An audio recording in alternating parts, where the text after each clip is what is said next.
Olá! Neste vídeo apresentaremos sobre o tema de Sistema de Arquivos de Mídia Óptica. E este trabalho foi desenvolvido pelos alunos Carla, Rafael Sanches, Renato e Vitor Tavares, do terceiro ano do curso de Engenharia de Software do IFPR Campus Paranavaí, para a disciplina de Sistemas Operacionais. E para introduzir esse tema, nós começaremos falando, primeiramente, do primeiro sistema de mídia óptica criado, isso no ano de 1972, que foi o Laserdisc, criado então em uma parceria entre a Philips e a MCA. O Laserdisc, ele tinha um armazenamento de vídeo analógico. Então, no que se diz respeito à sua capacidade de armazenamento, essa capacidade era medida em termos de tempo de reprodução de vídeo. E a leitura do Laserdisc resultava em variações de frequência e onda e não bits.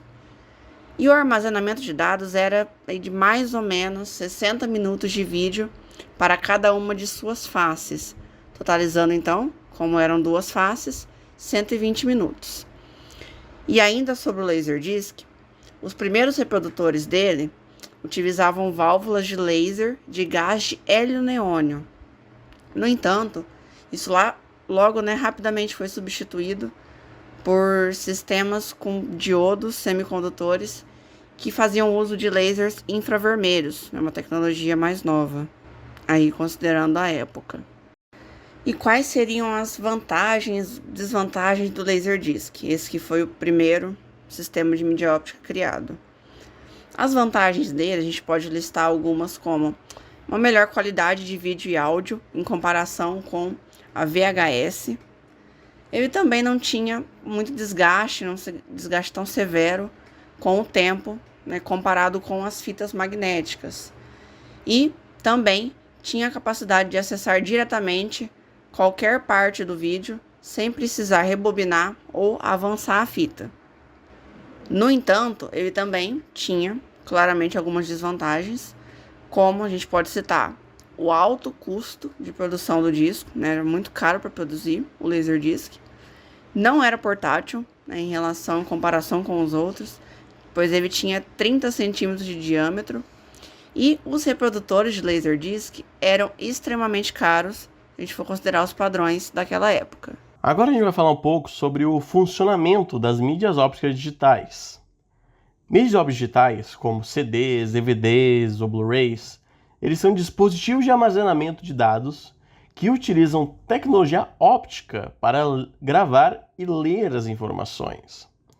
O funcionamento básico dessas mídias é baseado em lasers que interagem com a superfície da mídia para gravar ou recuperar dados. A estrutura física dessa mídia consiste no seguinte: em uma camada de policarbonato, que é uma camada transparente que protege as camadas internas e serve como base para os dados. Uma camada reflexiva, geralmente feita de alumínio ou ouro, refletindo o laser de volta ao leitor. Uma camada de dados, que vai conter sulcos, que são também chamados de pits, e eras planas, chamadas de lentes, que vão codificar as informações digitais. E a camada protetora, que vai proteger a camada de dados contra danos físicos e poeira. Os dados em mídia óptica vão ser armazenados na forma de pequenas marcas, que são os bits, gravados na camada de dados. Esse processo vai variar dependendo do tipo de mídia que você utilizar. Como esses dados são lidos? O mais importante é entender sobre a emissão do laser. O leitor da mídia ele vai emitir um feixe de laser de baixa potência que atravessa a camada de policarbonato até atingir a camada de dados, como a gente pode ver pela imagem. Aí ele vai fazer a reflexão. O laser reflete de volta dependendo da superfície encontrada. Os lentes que vão refletir mais luz ou pits que vão dispersar a luz, refletindo menos. Temos a captação do sinal. O sensor óptico vai medir a intensidade da luz refletida e converte as variações em pulsos elétricos. E desses pulsos elétricos que ele vai fazer a decodificação. Esses pulsos eles são interpretados como dados binários, zeros e uns, que formam os arquivos armazenados na mídia. Como a gente consegue perceber aqui na imagem. O laser ele bate na lente, na superfície plana, ele emite um pouco mais de luz, então o sensor pega melhor. Quando ele vai no orifício lá no pitch, ele dispersa menos. E esse padrão que vai gerar os nossos pulsos elétricos que vão criar os nossos zeros e uns, que vão fazer a gravação e ou a leitura. Criado em 1979 e comercializado a partir de 1982, surgiu o Compact Disc, principalmente por causa do vinil e do Laserdisc, então ele era bem mais compacto o tamanho dele. Ele foi o primeiro a implementar essa tecnologia passada anteriormente de mídia ótica digital, que permitia você ler zeros e uns. Tinha uma capacidade de 700 MB de dados e ele possuía variações. Existia o CD-ROM, que era Read Only Memory. Existia o CD-R, que era o Recordable, e o CD Rewritable, o CD-RW. O Recordable permitia que você gravasse os dados naquele CD, então é o famoso CD virgem, né? A gente podia gravar os dados pelo menos uma vez só nele. Só podia gravar uma vez. E ele permitia gravar 700 MB de dados. Então isso era o tanto que você podia gravar. E você não podia apagar, nem regravar, nem sobrescrever. O dado gravado ficava ali permanentemente. Ou seja, quando você terminasse de gravar o CDR, quando você usasse 700 MB, ele se tornava um CD-ROM. Você só podia ler ele, porque não tinha como você gravar nem regravar. Se você fosse tentar regravar qualquer coisa em cima, você ia destruir e perder os dados. Então ele gravava os dados de forma permanente. O CDR, que era regravável, ele permitia você usar um laser de alta potência para queimar o disco nas partes que você achava necessário. Ele queimava um corante por cima do polímero, que permitia você fazer uma ilusão de pits e lentes, da mesma forma que é feito da outra forma, só que você queimava aquele corante e criava essa ilusão. Então você permitia, era basicamente você criar um CD-ROM gravando os dados que você queria gravar. O Rewritable, por outro lado, você podia fazer em ciclos, mais ou menos 1000 ciclos. Então você podia gravar ele e depois apagar os dados e gravar de novo e ficar nessa. Para isso, eles tiveram que criar uma camada especial, não era mais um corante igual no Recordable, era uma camada especial que era de prata, antimônio e telúrio. Com uma certa intensidade de laser nele, você ia gravar os pits lentes, e com uma outra intensidade, ele voltava ao estado inicial. Então você podia voltar aquele material que foi desenvolvido, aquela camada especial, para o caso virgem dela, entre aspas, que daí você poderia reescrever novamente. Então você podia ficar fazendo esses ciclos infinitos de regravar, regravar e regravar. Entre as vantagens e desvantagens do CD, a melhor qualidade de vídeo e áudio em comparação ao VHS, então ele melhorava muito em questão da parte magnética. Eles eram compactos e leves, então você usava eles muito para você poder transportar. Você não precisava ter carregar um CD de 30 centímetros, igual era o Laserdisc. E também a fabricação se tornou muito barata. Ele foi algo que foi muito aceito pelo mercado, então começou a ser muito utilizado. Já nas desvantagens, tem a capacidade pequena. Se você comparar ao Laserdisc, que aguentava até tipo 5, aguentava 60 minutos mais ou menos de áudio, era uma capacidade pequena em comparação ao Laserdisc. 60 não, aguentava até 120, né? Porque ele aguentava 2 camadas. Ele era muito frágil, CD era extremamente frágil para qualquer risco de arranhão. Se você riscasse o lado de leitura dele, poderia atrapalhar e perder dado. E a velocidade de transferência é muito baixa e também limitada fisicamente, né? Porque você precisava ficar fazendo rotação para ele ler sequencial. Então, você acabava perdendo muito nessa leitura sequencial que ele tinha que fazer, que ele tinha que ficar rodando o disco para poder acessar aquela informação. Não é tão preso igual as fitas magnéticas, você teria que ficar toda vez rebobinando para tentar acertar onde você queria chegar. Você poderia, né, reorganizar como você iria querer chegar nele, mas ainda você estava limitado às rotações.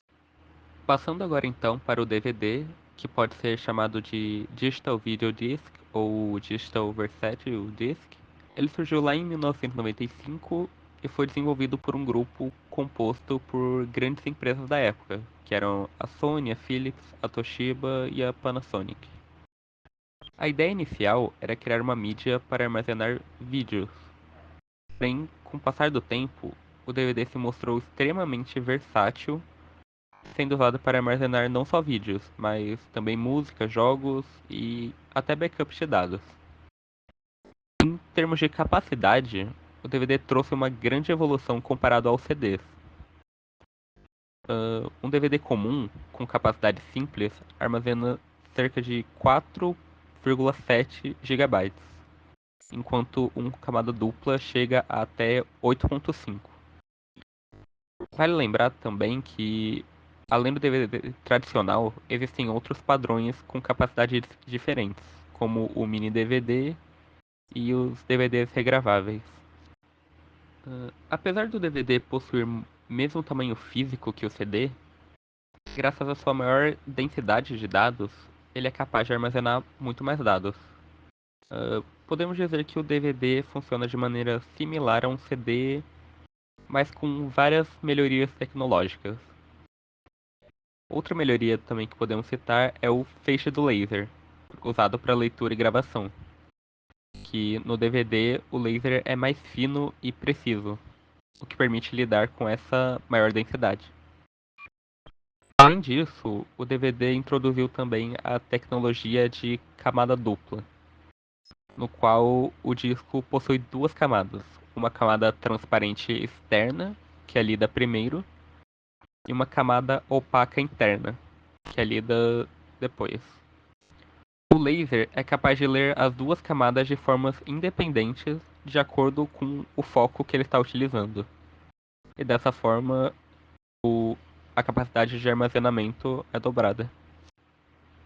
Agora, passando para os tipos de DVDs, em resumo, são as mesmas derivações que a gente viu no CD anteriormente. Primeiramente, temos o DVD-ROM, que é pré-fabricado. Isso significa que os dados já vêm gravados de fábrica e não podem ser alterados de forma nenhuma. Eles são amplamente utilizados para distribuição de filmes e softwares. Já o DVD-R, o DVD Recordable, ele permite que você grave dados neles, mas apenas uma vez. Esse tipo de DVD também foi muito usado para distribuição de softwares ou para criar cópias únicas de dados importantes. Por último, temos o DVD RW, o DVD Rewritable, que pode ser gravado e apagado várias vezes.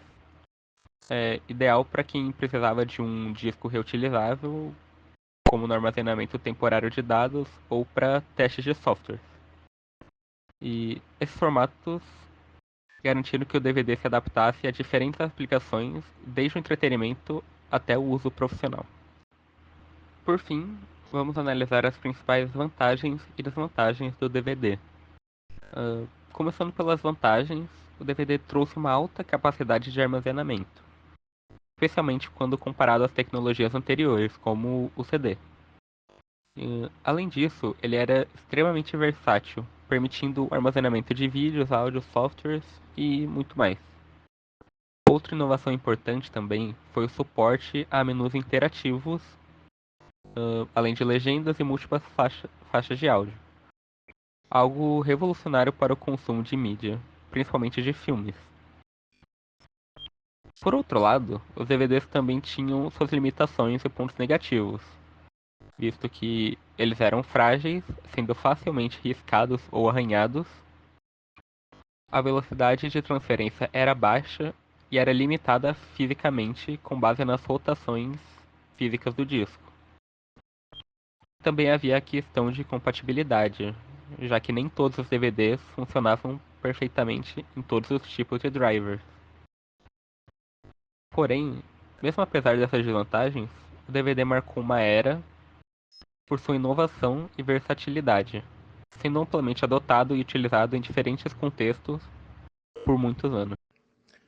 O sistema de arquivos ISO 9660 foi publicado oficialmente pela ISO em 1988. Ele é desenvolvido para atender a necessidade de um padrão universal para sistemas de arquivo, principalmente em CD-ROM, que é de Read-Only Memory. Ele é focado em permitir que as mídias fossem lidas em diferentes dispositivos e sistemas operacionais. Então, a ideia dele era você ter um padrão usado por ISOs, por mídias óticas, em qualquer dispositivo. Ele foi criado com foco na compatibilidade entre principalmente o DOS, o MS-DOS e o Unix e alguns outros sistemas. E como eu disse, ele é focado em CD-ROM e ele é read-only. A organização dos arquivos segue uma estrutura de diretório em árvore, da mesma forma como é o Linux, né? Então você tem um diretório raiz e todos os outros diretórios são criados a partir desse diretório raiz. O nome dos arquivos tem um formato de 8 caracteres para o nome e tem que ter uma extensão, ou seja, nome, um ponto e 3 caracteres para o tipo de extensão, então txt, exe, ponto bat. E só pode usar caracteres alfanuméricos, ou seja, de A a Z, de 0 a 9, e o underline, que também é permitido para poder fazer simulação de espaço. E ele não é case sensitive, então ele não sabe diferenciar maiúsculas e minúsculas. O máximo de arquivos que esse padrão de sistema de arquivos suportava era 4 GB, e os setores dele eram divididos em 2048 bytes. Aqui você pode ver uma imagem da estrutura do sistema, como seria uma estrutura de salvar algo. Então, por exemplo, você teria um diretório raiz, e você teria todos os outros diretórios dentro. Então, uma disciplina que tem novos diretórios dentro, ou fotos, e dentro da disciplina tem as listas com os diretórios, todos partindo do diretório raiz num sistema de árvore. O ISO ele tem níveis de conformidade, ou seja, permissões dos nomes de arquivos. O nível 1 é o mais restritivo, o nível 3 é o menos restritivo. O nível 1 é aquele que eu tinha descrito, então ele é o que causa mais compatibilidade entre sistemas, por ser seguido rigorosamente o formato. Então os diretórios não podem ter mais de 8 níveis de profundidade, o nome tem que ter 8, só pode ter até 8 caracteres, a extensão 3 caracteres. Os nomes com arquivos, no nível 2, podem ter até 31 caracteres, e ele tem um suporte limitado a caracteres especiais no nome de arquivo, então pode ter outros caracteres além dos alfanuméricos e do underline. E o nível 3, que é o que tem a menor compatibilidade, mas é mais permissivo, é o que pode suportar arquivos fragmentados, pois ele tem um sistema de leitura diferente, então se fragmentar o arquivo ele ainda vai conseguir ter o arquivo ali, e ele é ideal para CD de gravação incremental, que é onde pode causar muita fragmentação. Entre as vantagens e desvantagens do ISO 9660 tem ampla compatibilidade, principalmente no nível 1, que é o que é mais restritivo. Ele é bem simples e eficiente, e ele tem uma portabilidade física e lógica, então, como ele era principalmente focado em CDs, era muito fácil de ser transportado. Já nas desvantagens, a limitação dos nomes de arquivos e diretórios é bem restritiva. O tamanho máximo do arquivo, que era de 4 GB, apesar de na época que foi desenvolvido ser bem grande, hoje em dia já não é tão bem suportado. E ele é ineficiente para arquivos muito pequenos também, porque como o setor tem 2048 bytes, se o seu arquivo for menor que isso, ele vai ocupar um setor inteiro da mesma forma. Bem, falando um pouquinho sobre o DF, Universal Disk Format. Desenvolvido pela Optical Storage Technology Association, ou STA, baseado nas especificações da ISO IEC 13346 e ECMA 167.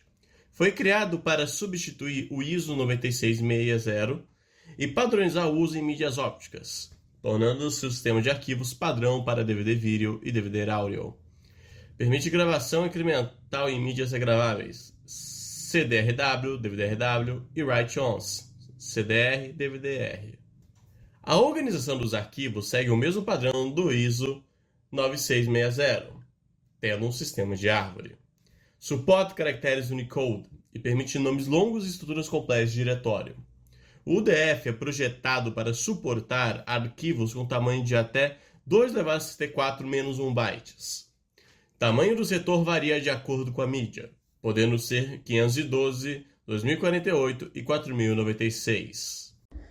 Quanto aos tipos que estão debaixo da categoria do formato disco universal, ele pode ser categorizado em plain, que seria o acesso aleatório, usado bastante em mídias como HDs e DVDs, e a sua principal característica é que permite a leitura e a escrita aleatórias. Teria o VAT, tabela de alocação virtual, traduzido, que seria ideal para mídias write-ons, que seria de apenas uma escrita. Então, uma vez que gravado não poderia ser sobrescrito ou recolocado, modificado. E caracterizado por realizar a gravação incremental e o remapeamento dos blocos. Por fim, o Spared, que seria utilizado aí para mídias regraváveis, e ele tem por característica, ele possui uma tabela que é responsável por remapear os setores desgastados aí do formato DF, da mídia, no caso. E sobre as vantagens e desvantagens desse formato, a gente pode elencar que, como vantagens, o UDF ele tem compatibilidade com diversas plataformas e mídias, permite a gravação incremental, como a gente comentou anteriormente, no slide anterior, e suporta tamanhos de arquivos acima de 4 GB. No entanto, como desvantagem, a gente pode elencar que tem uma compatibilidade limitada em relação a sistemas mais antigos. Acontece a fragmentação nas mídias que são write-ons e os dados deletados continuam ocupando espaço nesse mesmo tipo de mídia que nós citamos aqui. Write-ons, que seria a escrita uma única vez. Por fim, considerando tudo que foi exposto ao longo da apresentação, podemos entender que, embora sejam sistemas de arquivos, a operação, nesse caso, é distinta de outros sistemas convencionais, tendo em vista a tecnologia que é voltada especificamente para o uso em mídias ópticas. Isso resulta que a estrutura e o modo de funcionamento foram otimizados pensando nesse contexto para lidar justamente com a leitura sequencial. Além disso, esse sistema de arquivos foi pensado e arquitetado com ênfase na distribuição de conteúdo, ao invés do simples armazenamento local, tendo em vista que seu principal objetivo era viabilizar a disseminação de informações em um formato pronto para o consumo direto.